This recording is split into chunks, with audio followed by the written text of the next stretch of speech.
안녕하세요. 인투TV 취재 뒤끝 시작하겠습니다. 저는 오랜만에 사회자로 함께 된 이보렴 기자이고요. 제 옆에는 이종성 기자님께서 앉아 계십니다. 네, 안녕하십니까. 안녕하세요. 예, 오늘은 또 이제 새로 제정된 법에 대해서 이야기를 해주시겠다고 여기 앉으셨어요.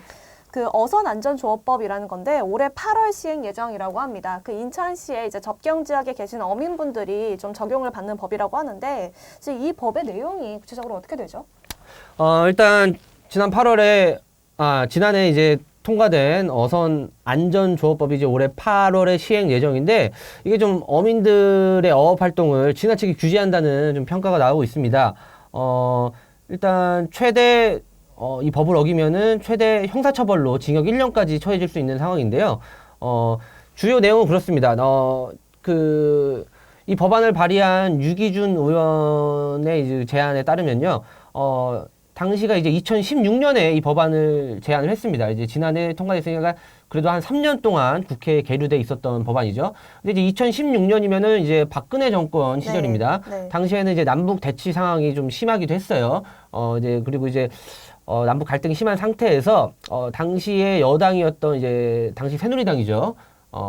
그 유기준 의원이 이러한 법안을 발의했습니다. 남북 대치 상황에 어민들의 이제 안전을 보호할 필요가 있다고 해서 어선 안전조업법을 발의했습니다. 주요 내용은 마찬가지입니다. 그 이제 접경 지역 주변의 이제 해역, 수역 이제 어민들이 군부대의 통제를 받고 이를 어길 시에는 최대 징역 1년 그리고 1,000만 원 이하의 벌금을 처한다는 내용이에요. 그래서 어민들을 직접 처벌할 수 있는 어민들을 직접 처벌한다는 조항, 그리고 접경 지역을 조금 어긋난다거나 이제 군대 통제를 따르지 않으면은 이제 어업 활동을 하다가 이제 형사 처벌을 받는다는 내용이 되게 이제 시대착오적이라는 의견이 있습니다. 그럼 군부대 통제라고 한다면 뭐 어떤 게 있을까요? 시간을 제한한다던가, 뭐 구역을 제한한다던가, 뭐 그런.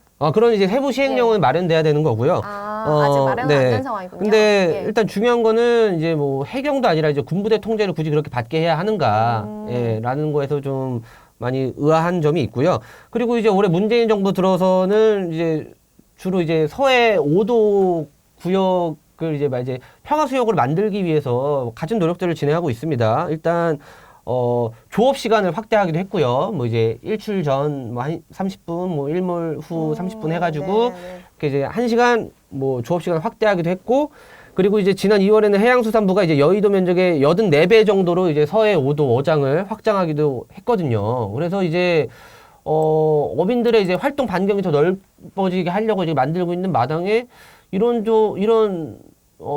법이 통과된다는 거는 상당히 좀 뭔가 행정과 법이 엇박자인 거죠. 왜냐면 또 이제 그간 또 법안이 계류됐던 3년간 이제 남북 관계에 많은 변화도 있었잖아요. 그래서 그런 걸 반영 못 하는 것 같고, 그리고 제가 볼 때 이 문제는, 왜 이렇게 이제 접경 지역의 해역만을 이렇게 규제로 묶냐, 이런 의견입니다. 예를 들면은, 최근 1월에 또 이제 국방부는 접경지 군사 지역을 뭐 여의도의 26배에 달하는 지역을 해제하기도 했거든요. 근데 이제 이런 과정은 매년 있어 왔어요. 그러면은, 우리 육지 접경 지역에 대한 이런 규제는 그래도 점점 풀고 이제 남북 화해 모드로 가는 마당에, 이런 서해 5도 어민들의 발목을 잡는 규제하는 법안은 상당히 시대착오적이라는,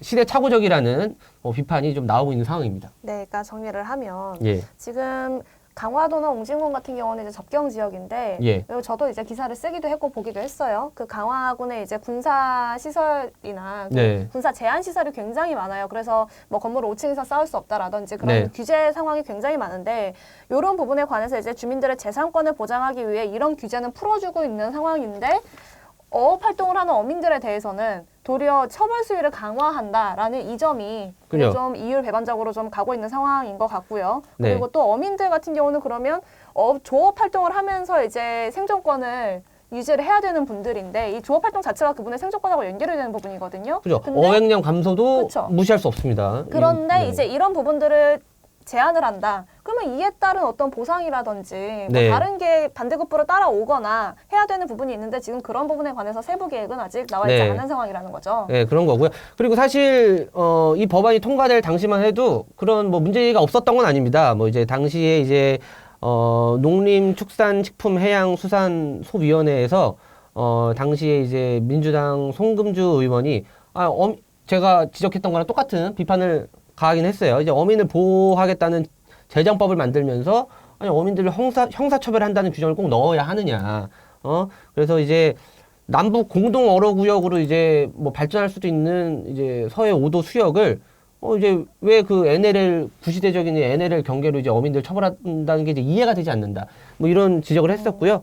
당시 근데 이제 해양수산부 차관 뭐 이제 김양수 차관이 모든 행정처분을 그렇게 하겠다는 건 아니다. 근데 아주 특수한 경우에만 형사처벌이 가능하다 이렇게 밝히긴 했는데 사실 이게 뭐 이제 뭐 유권 해석하기 그쵸, 나름이잖아요. 그쵸. 그래서 근본적으로는 좀 어민들을 올가매려는 정책 법안이라는 거에 대해서 좀 다른 분들도 많이 공감을 하셨던 것 같습니다. 네, 네. 그렇죠. 그 아주 뭐 특수한 경우에만 형사처벌을 하겠다라고 하지만 그죠. 이미 형사처벌을 하겠다라는 그 구절에서 그러니까요. 특수한 경우라는 거는 해석에 따른 해석 나름인데 네. 좀 상당히 말씀하신 문제와 같이 저도 좀 공감을 하는 바입니다. 네, 그래서 뭐 이거에 대한 뭐 보상이라든지 대책이라기보다는 제 생각에는 그냥 이 법안 자체가 좀 다시 폐지돼야 되는 게 아닌가 이런 생각을 해봤습니다. 그래서 뭐 이제 그 어민들 사이에서도 그런 이야기가 나오고 있고요. 네, 그래서 좀 하루빨리 좀 이 뭐 법안이 수정되든가 할 네. 필요가 있을 것 같습니다. 네. 네, 네, 문재인 정부의 약속처럼 평화 네. 수역을 위한 노력이 좀 더 현실적으로 네, 맞춰졌으면 합니다. 네. 네, 더 하시고 싶은 이야기 있으신가요? 아예 없습니다. 네, 이상입니다. 감사합니다. 네, 감사합니다.